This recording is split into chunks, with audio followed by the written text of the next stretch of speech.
ఉంటే పెరుగుతా ఉంది తప్ప వీళ్ళు ఎక్కడ తగ్గించట్లేదు దాన్ని. ఏమవుతుంది అది వాతావరణం? ఇప్పుడు ఇందాక చాలా నీతి వాక్యాలు చెప్తా ఉన్నారు బండారు వంశీ గారు. సరే, కులం గురించి తర్వాత మాట్లాడదాం. కుల రాజకీయాలు వాటికి సంబంధించి మాట్లాడే కంటే ముందు నిన్న జగన్మోహన్ రెడ్డి గారు క్లియర్ గా ఎక్కడైతే ఏం జరుగుతుందో రాష్ట్రంలో అనేటువంటి అంశాల మీద ప్రస్తావించారు. ఎస్, రాంబాబు గారు దానికి సంబంధించి వివరణ కూడా ఇచ్చారు.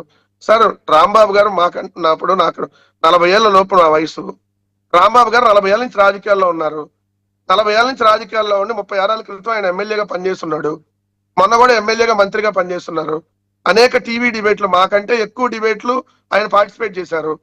ఏ రోజు కూడా ఇటువంటి భాష ఎప్పుడు మాట్లాడలేదు కదా. మొన్న ఎందుకు వచ్చిన సందర్భం? ఎందుకు ఇప్పుడు ఒక మహిళ గ్రంథాలయ సంస్థ చైర్మన్ అంటే అట్లాంటి వాళ్ళకే ఇస్తారేమో తెలుగుదేశం పార్టీలో. ఆమె లంబూతులు తిడుతూ రోడ్ల మీద పరిగెత్తుతూ కేకలు పెడుతూ అరే రా సంపేత్తాం లం డాషుల్లారా అని చేస్తా ప్రవోక్ చేస్తున్నప్పుడు ఆయన ఒక మాట తూలి అన్నాడు. వాళ్ళు అన్నాడు, అది కూడా తప్పే అని చెప్పి ఆయన ఒప్పుకున్నాడు. ఎందుకంటే ఒక బాధ్యతగా నేను మాజీ మంత్రిగా పనిచేశాను, అలా అను ఉండాల్సింది కాదని చెప్పి ఆయన వివరణ కూడా ఇచ్చాడు.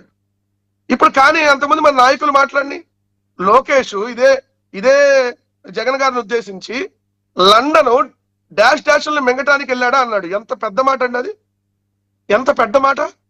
రోజు వీళ్ళ సీమరాజా, వీళ్ళ కిరాకార్పీలు డైరెక్ట్ గా వీళ్ళ అఫీషియల్ తెలుగుదేశం పార్టీ ఆఫీస్ లో నడుస్తున్న ఛానల్స్ లో కూర్చొని వాళ్ళు చేస్తున్నటువంటి వీడియోలు మహిళల మీద ఏం చర్యలు తీసుకున్నారండి?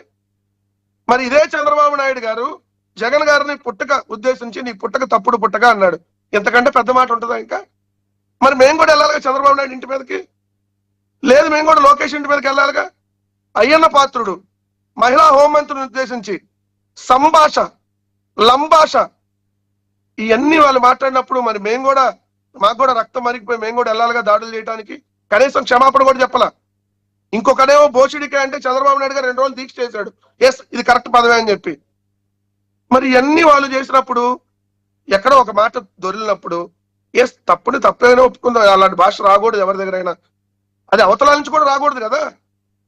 అవతల నుంచి వాళ్ళేమో వచ్చింది కరెక్ట్ అంటే, కానీ దాడేం మామేజ్ చేస్తున్నప్పుడు నిన్న జగన్ గారు వచ్చి వాళ్ళ ఇంటికి పరామర్శకు వచ్చారు. ఎస్, నిజంగా కాపు కులానికి సంబంధించిన దాంట్లో ఎస్, మా పార్టీలో చాలా సీనియర్ గా ఉన్నారు. అంతకుముందు ఆయన కాపు ఉద్యమాలకు సంబంధించి వాటిలో